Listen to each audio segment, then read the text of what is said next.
In this video, we've compiled Undercover Boss's most disturbing moments. So, without further ado, let's get started. The CEO of Philly Pretzel Factory, Dan Dizio, was left in tears after discovering the dire financial situation of one of his employees, Bill, and his wife, Donna. The couple ran a pretzel store as franchise owners, but they were struggling to make ends meet due to a lack of support from the corporate office. I've lent the business $20,000. Hopefully we could catch up on our bills, and then if some of these accounts come through, then maybe we would be okay. About a year and a half ago, we sat with Dan. We needed solutions for our sales. Nothing came out of it. During the undercover operation, Bill revealed to Dizio that when he first started working, he received no training and had to experiment with a dough recipe. He expressed his frustration, saying, "A lot of people don't realize how much is involved. They didn't teach us any of that. I went to corporate for help and got it thrown back in my face." Bill's desperation was evident as he shared the financial burden he and Donna were facing. They couldn't afford to pay for a broken window, and they were a month behind on rent, electric, and gas bills. With a whopping debt of $23,000, they feared losing everything they had put into the business. It seemed like you forgot how you started. I couldn't tell you one sentence that happened in that meeting. It hurts me that you would say that because you get caught in this, web of this business. The undercover boss was taken aback when Bill introduced a new product, pretzel rolls, that were not part of the franchise's menu. While trying to resolve the situation, Dizio revealed his identity and confronted Bill about the violation of protocol. It was an emotional moment when Donna expressed the toll it was taking on their lives, saying, "When you go home after a long day and you've worked so hard and you can't pay your bills, it's hard." Overwhelmed with guilt, Dizio apologized for not being more involved and vowed to help the struggling couple. In an effort to support them, he offered 1 month of business training and agreed to cover their rent for a year so they could focus on marketing and rebuilding their business. We got to step in there and figure out a way to keep the doors open. It's great, man. All right, buddy. The disturbing moment in this episode was the heartbreaking realization that hardworking employees like Bill and Donna were left in financial ruin due to the lack of support and resources from their corporate office. Their desperation and fear of losing everything painted a bleak picture of the consequences faced by individuals who invest their time, money, and hopes into a business that fails to provide the necessary assistance. The Undercover Boss episode, featuring Popeye's Louisiana Kitchen's Chief Talent Officer Lynn Zapponi, had its fair share of eye-opening moments. While the show aimed to shed light on the challenges faced by restaurant employees, one particular moment stood out as the most disturbing. During her undercover experience, Zapponi worked closely with Gina, a 27-year veteran of the company who had endured the devastating effects of Hurricane Katrina. Well, the first thing we do when you come in and we wash our hands, they want you to go to your elbow. As they went through the daily tasks together, Gina shared a distressing revelation with Zapponi, a broken pipe in the bathroom that had never been fixed.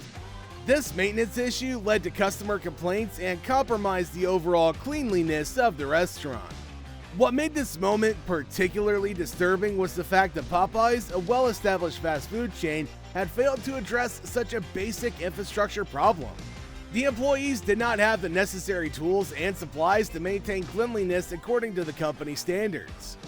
It was disheartening to learn that a restaurant known for its flavorful food had neglected an essential aspect of its operations, potentially jeopardizing the health and satisfaction of its customers. I'm responsible for all the cleaning inside the building. That sounds like a lot of responsibility, a lot of ground for you to cover. To be a maintenance man, everybody thinks it's the lowest part of the totem pole, but actually it's the heart of the restaurant, because if your restaurant ain't clean, you're going to lose business. Fortunately, this Undercover Boss episode didn't leave the issue unresolved. Zapponi vowed to fix the broken pipe and implemented an employee recognition program acknowledging the hard work and dedication of employees like Gina. However, this disturbing moment served as a stark reminder of the challenges faced by workers in the fast food industry and the responsibility that companies have to ensure a safe and sanitary workplace. Having to clean the restaurant without the right sanitizer, that's crazy. That was crazy. I want you to know that you are going to have all the tools you need in that restaurant. As the head of TaylorMade Golf Company, Mark King is a unique CEO known for his straightforwardness. During his appearance on Undercover Boss, he faced a disturbing moment that revealed his true identity to an employee named Teresa. Mark, going undercover as Al Banner, started by working in quality control at a factory producing golf balls in Westminster, South Carolina. There, he met Kaylee, a diligent quality control auditor who inspects thousands of golf balls daily. While Al struggled with the tasks due to poor eyesight, he learned about Kaylee's challenging upbringing and her dream of owning a new house. The only thing it does stink is can be really, really stressful because there's not anybody higher than me here now, so I don't have anyone to go to. Next up was Piedmont, South Carolina, at a return center for footwear and apparel where Al worked with Teresa, the return supervisor. He discovered that returned shoes were being cut and thrown away. A shocking revelation indeed.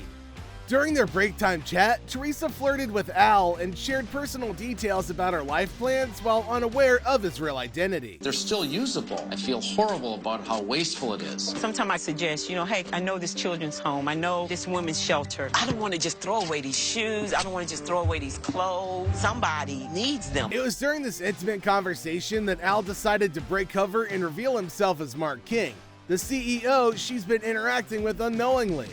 This unexpected revelation created quite an unsettling yet stimulating moment for both Mark and Teresa. I'm Mark King. I'm the CEO of TaylorMade. I know the right way to do it, and I know the wrong way to do it. And what I saw here today is completely the wrong way to do it. I was asking people questions about what was the right button, and they didn't know what the answer was. I guarantee you, half the people that came through this restaurant today didn't get hot product. In one particular episode, CEO Rick Silva goes undercover as Alex Garcia to discover the issues within his own company, Checker and Rally's fast food burger chain. During his visit, Silva uncovered various problems, such as broken speaker systems at the drive-thru and mislabeled buttons in preparation stations. Equipment here is older than Methuselah. I'm sorry, can you repeat that one more time? However, the most disturbing moment occurs when he encounters branch manager Stevens, who acts like he owns the entire enterprise, despite being specifically hired by Silva to manage the branch. This behavior highlights management challenges within Checker. One of the most concerning aspects is how Stevens treats his employees. Todd, an employee working at a branch in Homestead, Florida, endures verbal abuse from Stevens and even physical threats to keep him in line. When questioned about this situation by Alex, Todd opens up about feeling worthless due to such treatment. Another employee named Joyce works as a late-night manager in Carroll City, Florida. She operates with high energy levels but also shares her struggles outside of work, having lost both parents to alcohol-related issues and her brother to AIDS within 6 months. These personal hardships add another layer of distressing elements surrounding the workplace environment. Finally, Joanna works on the sandwich board in Mobile, Alabama, the birthplace of Checkers, and excels with her speed and accuracy. The fear expressed by Silva during his apprenticeship was losing her talent to competition due to inadequate incentives for crew members. It was enlightening to see her perspective on the incentive structure. And what she allowed me to realize is we may not have a compensation program that takes into consideration the Johannas of the world. Silva takes immediate action after witnessing these disturbing moments firsthand. He confronts Stevens for his disrespectful conduct towards employees and ultimately shuts down the struggling branch on the spot, an extraordinary measure taken for necessary change.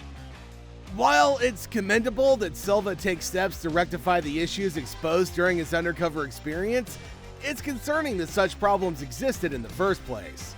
The episode serves as a reminder that even successful companies can have significant management challenges, and it highlights the importance of addressing those issues for both employee well-being and overall company success. Get your resume out there. I'll be sure to go to the guy, give you my resume, who just fired me to help me get a new job. On this particular episode of Undercover Boss, featuring Bikini Sports Bar and Grill CEO Doug Goller, things took a controversial turn when he fired a bartender for refusing to wear a bikini on television. This incident left many viewers shocked and disturbed by Goller's actions. During the show, Goller had a conversation with Jessica about her decision not to wear a bikini while being filmed. Although she followed the dress code during regular work days, she felt uncomfortable wearing it on national TV where her grandma could see it. Goller expressed his disappointment in front of an audience who shared similar sentiments. I was a little disappointed by how slow it was today. We need a billboard or something outside. I've had experiences here at Bikinis Arlington where it's packed. So to experience what I did today, it's frustrating. While there were other concerns raised during the episode, like over-serving customers and Jessica expressing ambitions beyond the restaurant industry, Guller made it clear that his main reason for firing her was her refusal to adhere to the brand image by remaining fully clothed on TV. Now, here comes something even more shocking.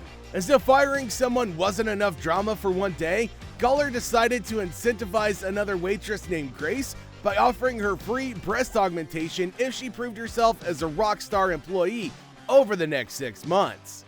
This gesture only added fuel to the fire and intensified criticism towards Bikini Sports Bar and Grill. Is that what you want? I want a full C. I'll make you a deal. If you can make it through 6 months and you're a rock star, Right. I'm going to put you in touch with the best guy in town and we'll make this happen. I'm so at a loss for words right now. Unsurprisingly, social media platforms like Twitter exploded with outrage following this episode.